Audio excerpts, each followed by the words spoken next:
A razão pela qual as pessoas fazem isto é porque Deus as fez para terem sede. Sedento por vida 67. A minha alma tem sede de ti, como uma terra seca, sedenta. Bem, Deus fez o homem para ter sede. Mas vejam que Deus fez um homem ter sede por ele. Ele quer ter sede de Deus. Agora o diabo tenta satisfazer essa sede com as coisas do mundo. E ele nunca vai conseguir.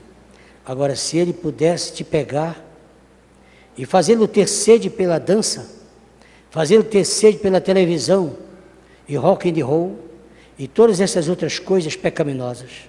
Mas agora não significa que eu condene todos os programas de televisão, nem todos os programas de rádio. Mas se você quiser ter televisão, assista ao Robert, assista, digo eu, Eliezer da Silva Ribeiro. Ele tem um programa, assista aquilo que é bom. Eu aprovarei 100% quando um Billy Graham, Oral Robert, diziam Joaquim Gonçalves Silva, João Nascimento, Jael Monteiro e tantos outros estão anunciando a palavra de Deus. Tenha sede por isso. Somente o último versículo do capítulo 113, para que entremos no assunto. Isso faz com que a mulher estéril habite em casa e seja alegre mãe de filhos. Louvai ao Senhor. Obrigado, Pai, quando nesta noite temos esse bom momento na Tua presença, quando voltamos a abrir a Escritura, neste Salmo 113, verso 9, e quando por alguns minutos leremos aquilo que disse o Teu profeta, que é tão salutar e oportuno para nós nessa hora, em nome de Jesus Cristo. Amém. O parágrafo que eu quero ler é da mensagem Tu, filho de Davi, parágrafo 32. Tu, filho de Davi. O profeta prega essa mensagem falando de Bartimeu e ele fala de uma maneira tão maravilhosa. Ele coloca um diálogo da mãe de Bartimeu com Bartimeu. O sermão todo isso. Ele mostra como a mãe de Bartimeu ensinou Bartimeu todas as histórias bíblicas. E agora Bartimeu, já na sua maioridade, na sua velhice, após ter ficado cego, mas se lembrava dessas experiências. Então, por isso, quando ele ouviu aquele alarido dizendo que era Jesus, o filho de Davi, que estava passando, ele se lembrou de todas as histórias que a mãe dele contava e do que Deus havia feito no passado. Então, ele teve ânimo suficiente para gritar: Jesus, filho de Davi, tem misericórdia de mim. Então, o profeta chega a um ponto que comenta assim: e então ele ouviu uma voz familiar que todos gostamos de ouvir, a voz dócil de uma mãe, chamando: Bartimeu, meu pequeno, sua comida está pronta. E então, quando seu pai estava no campo, em algum lugar trabalhando, quando ele vinha com aquela pequena mãe judia, ela e ele, Bartimeu, o esperava na escada e o pegava em seus braços e o abraçava e colocava para comer a sua comida. E então, depois que comia, ela saía ao alpendre e ele costumava ficar no alpendre. E como sua mãe o balançava, ele tinha que tirar a sua cesta naquela tarde. Então, ela separava os cabelos dele para um lado, para outro, e olhava aquelas grandes e bonitas e suaves olhos de uma mãe. E Bartimeu, aquela criança, ficava impressionada. E ela vinha e beijava a sua face e dizia: oh, como eu agradeço a Deus, ao grande Jeová, por ter me dado um garotinho como você, Bartimeu. Sabe, Bartimeu, quando você nasceu, eu te dediquei a Jeová. Sempre tenho crido que Jeová te usará algum dia, Bartimeu. Todos vão saber que Deus, Jeová, vai te usar. Agora, permita fazer um parênteses. Você pode calcular, você já viu algum pregador do evangelho que não já pregou 3, 4, 5 sermões do Bartimeu, sobre o Bartimeu, né? Principalmente aqueles que têm revelação, que sabem que Bartimeu viu o milênio, quando viu o filho de Davi, Jesus, filho de Davi. Se Jesus só vai ser filho de Davi no milênio, Bartimeu naquela hora viu 2000 anos para frente. Diga glória a Deus. Mas nem sempre sabemos, nem se entende. Deus opera de maneiras misteriosas para realizar suas maravilhas. Se entregamos algo a Deus, mamães, já disse que o sermão é para as mamães. Se entregamos algo a Deus, cremos nisso.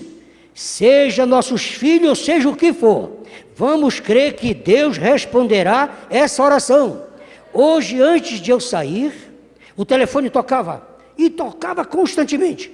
Eram muitas mães ligando para mim e pedindo oração, e dizendo: irmão Brana, ore por meus filhos, ore por eles. Eu disse: agora, irmãs, apenas entregue-os a Deus. O dever de uma mãe não é viver preocupada, é entregar os seus filhos na mão de Deus. Isso é tudo que você tem que fazer, o resto é com Deus. Então, coloque as mãos nisso, deixe que Deus tome conta. Se você vai fazer algo acerca disso, então Deus se afasta e te deixa ir adiante, até que você termine. Não se envolva no trabalho que Deus está fazendo. Você já entregou o seu filho na mão de Deus? Deixe Deus cuidar. Aleluia!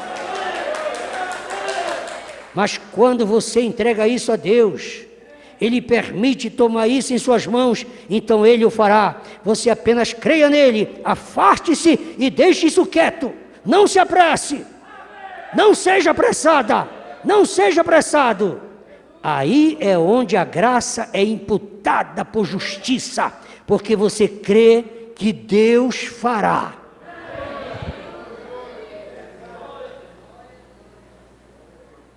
E então Bartimeu disse, sem dúvida em seu coração, que ele se lembrava de como a sua mãe costumava ler as histórias da Bíblia. Vocês sabem, era costume que as mães tinham tempo para ler as histórias da Bíblia para seus filhos. As mães tinham tempo para ler as histórias da Bíblia para seus filhos. Permite dizer uma coisinha. Quando nós recebemos a mensagem, nós tínhamos por princípio, cada irmão, cada mãe, cada pai, contar as histórias da vida do profeta para os seus filhos. Nós tínhamos sessões só para isso. Às segundas-feiras, nós nos reuníamos só para contar as histórias, detalhes, destaques da vida do irmão Brana. Por isso que a nossa igreja cresceu assim. Todos se formaram tendo um conhecimento geral.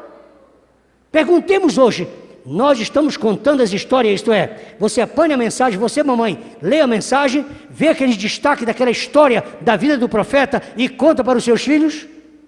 Para os seus netos?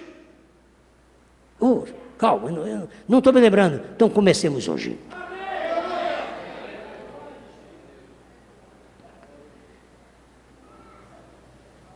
E elas faziam isso. Agora, elas não fazem mais isso. Elas têm que ter um carro novo para sair. Quando elas iam de ônibus, elas tinham tempo. Mas agora, elas estão de carro novo, e elas têm que ir para as festas das senhoras. Minha filha, não vou te ensinar hoje nada de Jesus, porque eu tenho que ir para o aniversário.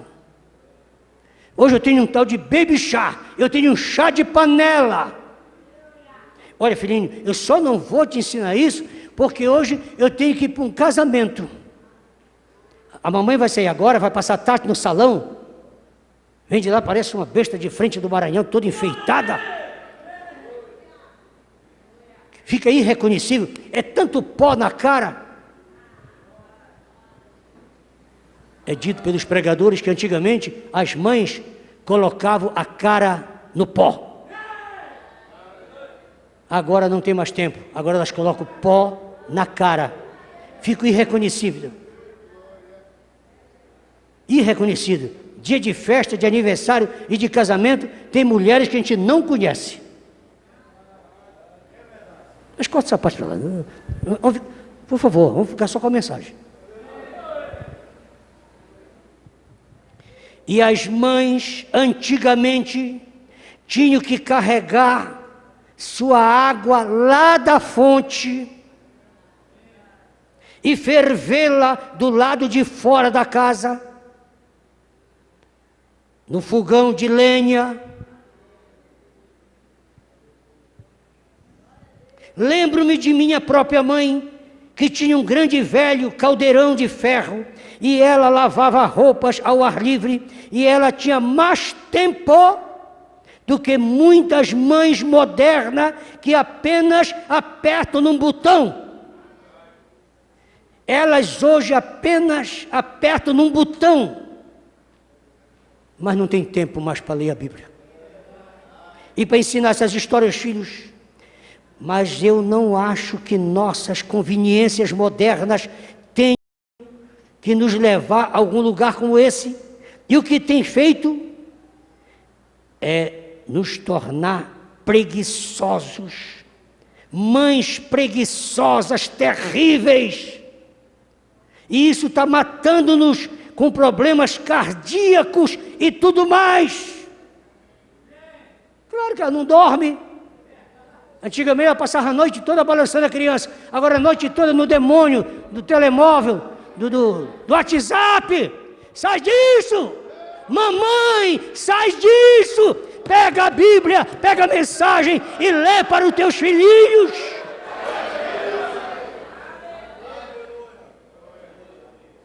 Susana Wesley, mãe de João Wesley, está ali, mensageiro da era de Filadélfia, o segundo daqui, está o irmão Brana bem aqui, no lado dele está João Wesley. A mãe dele teve somente 17 filhos. Só 17. Você só tem uma empenada. Só tem um malandro em casa. Que não larga nem cachorro. Não ajuda a varrer a casa. Culpada você. É você, mamãe. Susana Wesley teve 17 filhos. E com aqueles 17 filhos, há centenas de anos atrás, que não tinha carro, não tinha automóvel, não tinha luz, não tinha gás.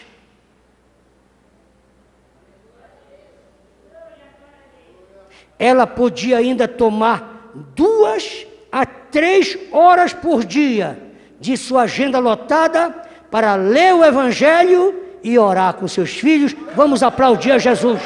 Susana Wesley nos representa lá. Oh, glória ao Senhor! Deus te abençoe, irmã Susana!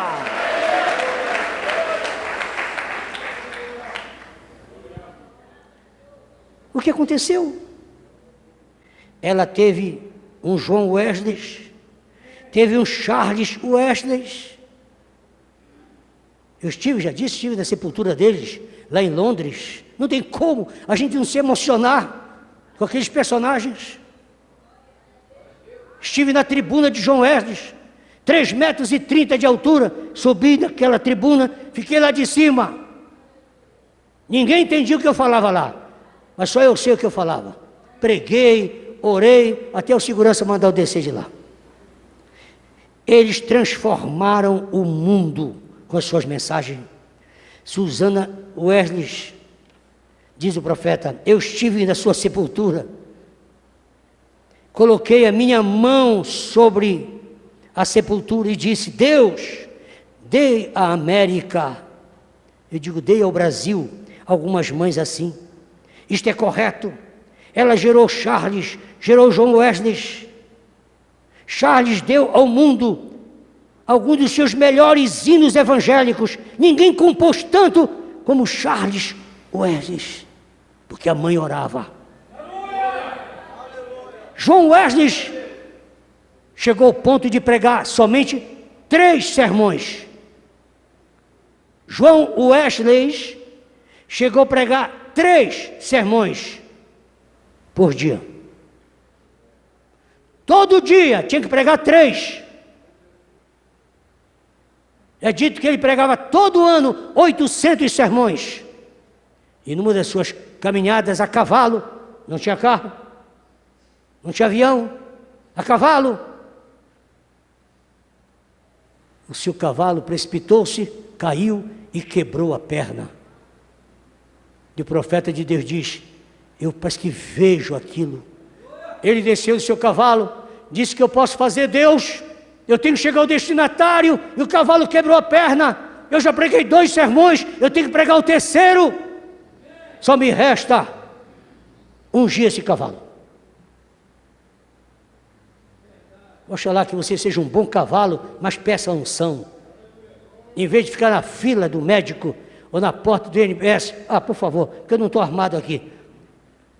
Vem cá, Aribaté, vem cá. Vem aqui na câmera. Passa a mão aqui na minha costa. Deixa eu te mostrar aqui. Passa a mão aqui. Vê se tem tumor na minha costa. Vê se tem algum tumor. Jesus Cristo curou!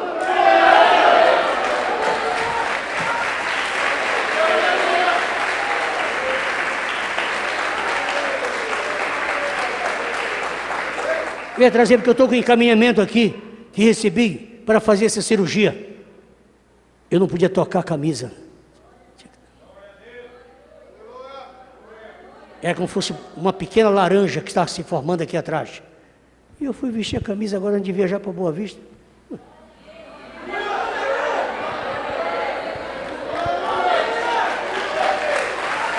Jesus Cristo cura!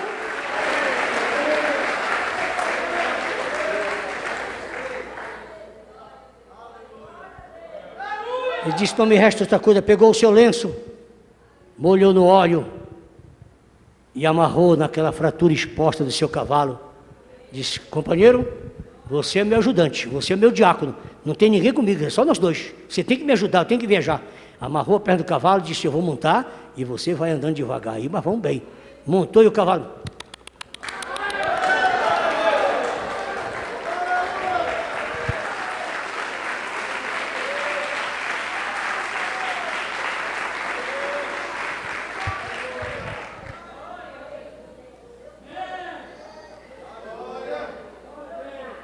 Oh, que grandes homens foram eles! Era um tição tirado do fogo. Não foi sem razão que aquele cidadão escreveu para ele, o pastor de uma determinada igreja, disse, irmão Wesley, me ajude, a minha igreja está muito fria. A minha igreja está muito fria. O que eu devo fazer para atrair as pessoas para a minha igreja? Disse, olha, companheiro, a única maneira de você atrair a sua igreja, as pessoas da sua igreja, é se você pegar fogo. Se deixa uma casa pegar fogo, deixa um indivíduo estar ardendo em fogo, para você ver como todo o pessoal da rua corre para lá. Se você quer ser um pastor bem sucedido, quer que tenha alguém na sua igreja, pegue fogo. Diga, pegue fogo. Bate no ombro do teu irmão e diz, pegue fogo. Fogo. Ardendo em fogo, minha alma está, ardendo em fogo, minha alma está, arde em fogo. Esse foi o trabalho de Susana Wesley. Agora, por favor, me dê um minutinho, não vou te cansar, não vou te cansar, eu só quero ler isso aqui para você. Uma coisa muito boa, me trouxeram isso aqui, parece-me que eu estou vendo Susana Wesley aqui. Aqui trata-se da mãe de Thomas Edison. Uma outra Susan Wesley, uma boa cristã. Thomas Edison. Veja o que aconteceu aqui. Onde é que uma mãe entra em cena? Certo dia, um menino voltou da escola e entregou para sua mãe um bilhete enviado pela professora. Com lágrima nos olhos, a mãe leu o bilhete em voz alta. De tal maneira que o menino, seu filho, Thomas Edison, escutasse o que estava no bilhete enviado pela professora. Dizia a sua mãe que a professora havia mandado, capte bem o quadro: seu filho é um gênio. Nossas professoras não são qualificadas o bastante para ensiná-lo. Por favor, senhora, você deve continuar a educá-lo em sua casa. Isso foi o que ela leu para o filho. Você vai observar lá adiante, não era bem isso que estava no bilhete. Passado muitos anos, após a morte de sua mãe, Thomas Edison estava revisando os arquivos familiares e encontrou o bilhete.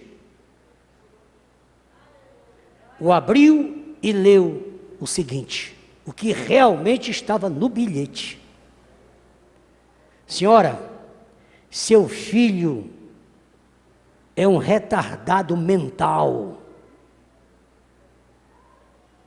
Por isso não podemos educá-lo. Nós somos os professores mais qualificados, mas o seu filho não tem jeito.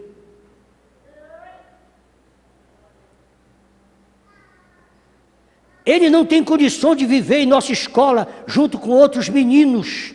Tem que ser banido daqui. Por isso, recomendamos que você se encarregue de cuidar dele na sua casa. Não mande mais à escola, porque não tem jeito para ele. Ele não vai aprender a ler, nem escrever. Naquele tempo, quando Thomas Edison leu esse bilhete, ele já era o mais famoso cientista americano. Ele chorou muito e escreveu no seu diário: Thomas Alva Edison foi um menino com deficiência mental. Graças aos esforços de sua mãe, se transformou em uma das pessoas mais importantes do século. Oh, mamãe, não tem como você não sair saltando daqui hoje. Ainda há jeito. Mamãe, ainda há jeito. Permita só uma observação a mais. Entre algumas de suas invenções, ele inventou a lâmpada incandescente, inventou a estrada de ferro eletromagnética, inventou a câmera cinematográfica, bateria de carro elétrico, o fonógrafo, microfone de carbono, caneta elétrica de estêncil, embalagem a vácuo, gravador e as rodas de borracha. Esse teu carro foi ele, foi aquele perturbado que a mamãe salvou.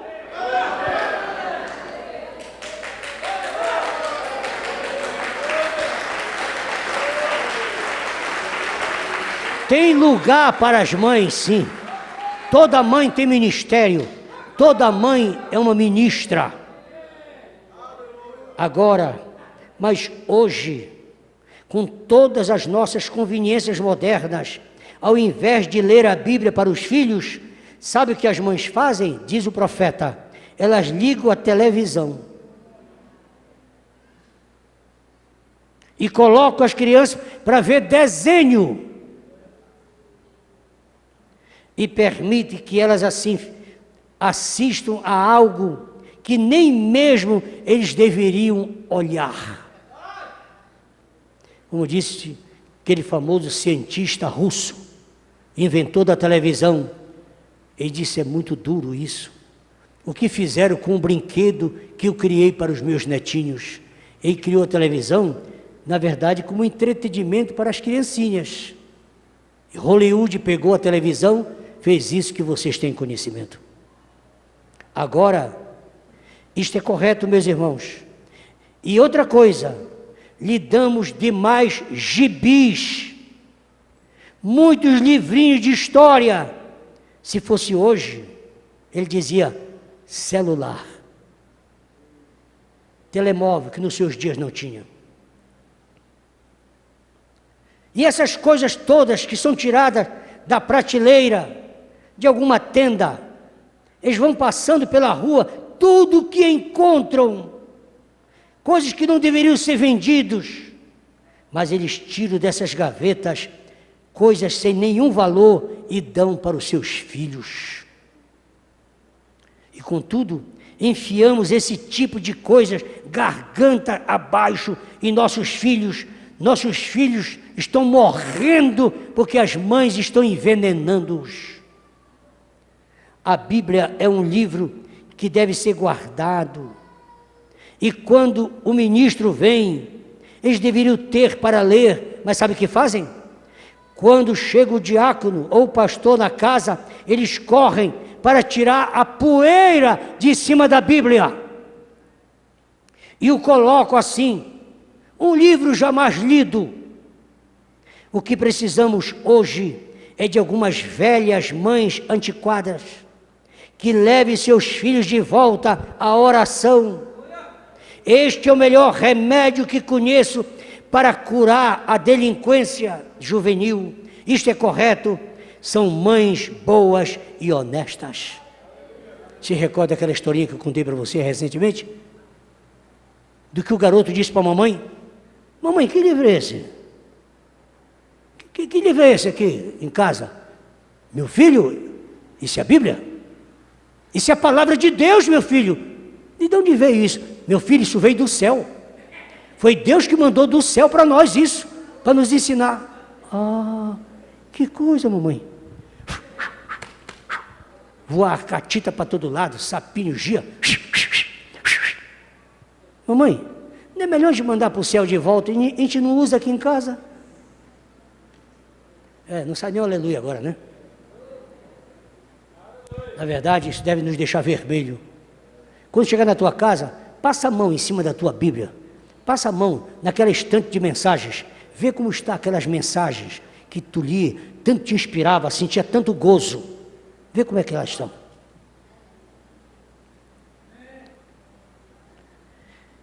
Eu os ouço falar acerca do analfabetismo. Eles dizem, essas mulheres de Kentucky, que era a sua região, Indiana, e ao redor ali, são todas analfabetas. Agora, elas podem ser analfabetas. Irmã que esteve comigo agora no gabinete, lembre-se que eu disse para você, eu vou ler um parágrafo que conta essa história que está passando no televisor da Dorinha. A história que estava passando é de uma moça de 14 anos, que foi encontrada dentro de uma festa, abusada, estrupada por 8 homens. A mãe a encontrou, 14 anos, embriagada, dopada, não se lembra de nada. A mãe a encontrou pela manhã, no salão de festa, essa adolescente nesta situação. Agora escute o que o profeta vai dizer aqui. Dizem que as nossas mães aqui são analfabetas, que elas não conseguem discernir a mão direita da esquerda, mas deixe que uma de suas filhas chegue uma noite com o cabelo despenteado. Deixe uma de suas filhas, dessa mãe analfabeta, que tem calo no joelho, vê a filha chegar pela manhã despenteada, ou com as roupas desalinhadas, essa a mãe encontrou sem a calcinha, sem a peça íntima. Deixa ela chegar com a roupa amarrotada. Deixa ela chegar com um batom espalhado por toda a sua face. E alguém meio bêbado, lá foi 8, essa noite, foi 8. Deixe chegar alguém meio bêbado, pálido, um aproveitador, trazendo a sua filha ao amanhecer. Eu lhes digo, veja a força de expressão do profeta, que é o desespero de um ministro. Eu lhes digo, ela não conseguiria sair 3 meses do leito, porque essa mãe lhe daria uns conselhos que ia deixá-la na folha de banana. Eu lhes garanto que isso agora tem mudado. Vocês ficam falando que essas mães são analfabetas, que essas mães cristãs não conhecem a realidade do mundo. Mas eu lhes digo, essas mães cristãs conhecem a disciplina e trazem os seus filhos a verdadeira disciplina, e não há maior disciplina do que no altar, a escola dominical. Vamos ficar de pé e vamos aplaudir a Jesus. Existem mães, embora sejam taxadas de analfabeta, mas são cheias do Espírito Santo, que têm sentimento e responsabilidade. Obrigado, Pai, com temor em nossos corações. Não temos lido esses parágrafos e dado tanto ênfase para machucar ninguém, para ferir qualquer mãe aqui presente ou através da internet. Somos solidários a cada mãe, a cada avó,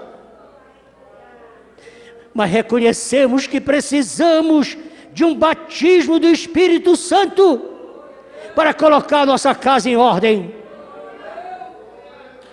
Ajuda-nos, Senhor, a pôr a nossa casa em ordem. Troveja na nossa alma, inspira-nos, Senhor, inicialmente para dar o exemplo, para que nossos filhos nos vejam com a Bíblia na mão, com a mensagem na mão, que nossos filhos nos vejam na igreja, e na igreja louvando, cantando, eles vão seguir o nosso exemplo.